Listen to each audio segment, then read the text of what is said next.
গণমাধ্যমে একমাত্র পারে যে 5 বছর পর পরের যে নির্বাচন, সেই নির্বাচনকে 5 বছর যাবৎ যদি জীবন্ত রাখতে হয়, it is only the mass communication, it is only the mass media যে জনগণের এই প্রত্যাশাকে জীবন্ত রাখে। যেই রাজনৈতিক প্রক্রিয়া গণমাধ্যমের এই বিশালতা, গণমাধ্যমের এই ব্যাপক ক্ষমতা এবং গণমাধ্যমের এই ব্যাপক ভূমিকাকে অনুধাবন না করে, তাকে পৃষ্ঠপোষকতা না করে, সেই সমস্ত দেশ, সেই সমস্ত রাষ্ট্র, সেই সমস্ত রাজনীতি অথবা সেই সমস্ত সরকার প্রধানের কি পরিণত হয়, সেই ইতিহাস তুলে আমি আর সময় নষ্ট করতে চাই না।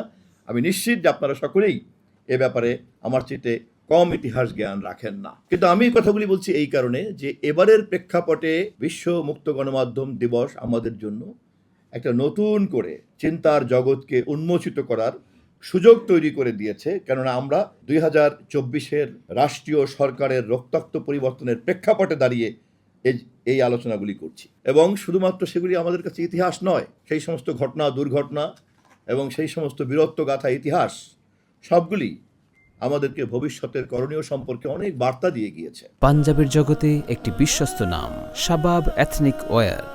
প্রশ্ন হচ্ছে, সেই বার্তাগুলিকে আমরা বুঝেছি? সেই বার্তাগুলিকে আমরা পাঠ করতে পেরেছি? এবং সেই পাঠ করা বার্তাগুলিকে আমরা কি আমাদের কর্মপরিকল্পনার মধ্যে অন্তর্ভুক্ত করতে পেরেছি এবং তাকে আমরা নিয়মিত চর্চা করতে পারছি? এই প্রশ্নগুলির উত্তর দেয়া অথবা উত্তর আদায় করার জন্যই আমি মনে করি যে মুক্ত গণমাধ্যম অবশ্যই আমাদের জন্য, একটা সভ্য রাষ্ট্রের জন্য জরুরি।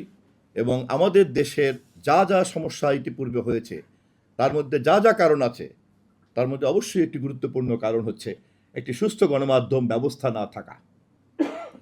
এবং এই সুস্থ গণমাধ্যম ব্যবস্থার না থাকা এবং এর সবচেয়ে বড় উদাহরণ হচ্ছে চতুর্থ সংশোধনী। সংবিধানের চতুর্থ সংশোধনীকে পাঠ করলে আপনারা দেখবেন তার যত ভয়াবহতা, তার সবচেয়ে ভয়াবহতা কিন্তু হচ্ছে গণমাধ্যমের কণ্ঠস্বর রোধ করা।